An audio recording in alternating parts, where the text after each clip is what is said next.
damn it. Okay. Alright guys, welcome back to another episode of Robthefiasco Reviews. Now if this is your first time to Robthefiasco Reviews, don't forget to smash that subscribe button down below because you don't want to miss out on this content. Now today we're talking about Kimmy Schmidt, the Unbreakable Kimmy Schmidt Season 3. It's here, finally. This show is fantastic. It is hilarious and I need everyone to go out and watch it. If you haven't seen it already, I'm not going to spoil anything, so please go out and watch it. This show somehow figures out the way to mix silly humor, but still be extremely intelligent throughout the whole series. I don't know how they do it. Tina Fey is a wizard or a sorcerer or something, because she just, every episode, I find myself quite literally laughing out loud 7 to 10 times. I don't think even my favorite comedies do that. The show is just hilarious. The cast, don't even get me started with the cast. Kimmy, Ellie Kemper, fantastic. Her facial expressions, they just say it all. Every time she emotes anything, I just love it.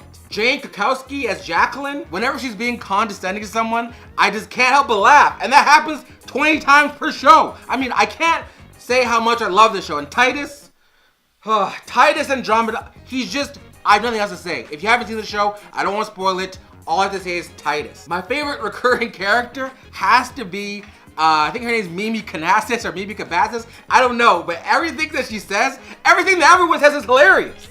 But specifically her, she just knocks it out of the park with everything that she says, which is true for everyone, but especially for her. The season starts off with Kimmy finishing her GED, so after that, it kind of takes the logical progression of what happens after that. So obviously, if you've seen the show, you know what happens. Antics ensue, things happen. This show, and don't get me wrong, the destination is fantastic, but the journey for me, this show, just how they get from point A to point B, that's what kills me. That's what makes the show for me. It's a hilarious, every episode is, I can't say how much this show is amazing. Again, my second Netflix original in 2 weeks, I finished in 1 day. That's crazy, that's bananas. This one's even longer than the other one. Master of None, yes, it is a little, it's a more nuanced comedy, but this one is just a good old-fashioned everyday half an hour, knock it out of the park. You don't have to think too much because it's just like laugh out loud hilarious. Master of None makes you feel, this just makes you laugh. Not to take away from either of them, but just Kimmy Schmidt, I just love this show so much. You know what? I'm gonna rewatch this and probably see it 2 or 3 times by the end of this weekend. That's how good it is. So other than Kimmy's story arc, there's kind of 2 other main ones and 1 side one. They kind of diversified the cast and all the plot points,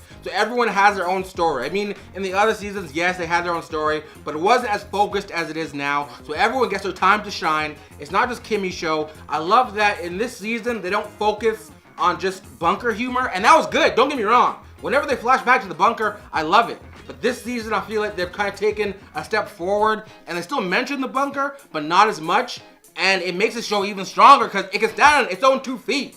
It doesn't need its little gimmick anymore. Not that it had a gimmick, I can't say anything bad about the show. If you haven't seen it, you got caught slipping. I don't know, Banana Peel, you playing too much Mario Kart, you got caught slipping, that's all I can say. Unbreakable Kimmy Schmidt, if you haven't seen it, enjoy. Most of you are planning on seeing it, that's why you're watching this, and just, I can't wait for you to experience what I've already experienced, because it was the bee's knees. It was the cat's meow, I can't say that enough. The score, I didn't even talk about that. The score is fantastic. If you've seen 30 Rock, you know the kind of violin slash horns. I don't know music. You know the soundtrack that they use. It's fantastic. It just accentuates everything. Go out, watch the show. It's free. Either you pay for Netflix or you steal it from someone else. It's free. Alright guys, if this is your first time to Robthefiasco Reviews, again, smash that subscribe button down below because you don't want to miss out on this content. It's coming at you. It's coming at your head tops faster than you can catch it. So subscribe down below. Comment, did you love this show? Did you love season 1 and 2? Are you new to the show? How happy are you that you found it? Comment down below, guys. My social media is also linked down below. Facebook, Twitter, Instagram, Snapchat, all down below. So follow me on all that. Stay active, guys. I love it. And remember, there is no spoon. Don't lie. At the end of every theme song, or even during the whole theme song, you sing along. I sing along. I have no shame. That's one catchy auto-tune song.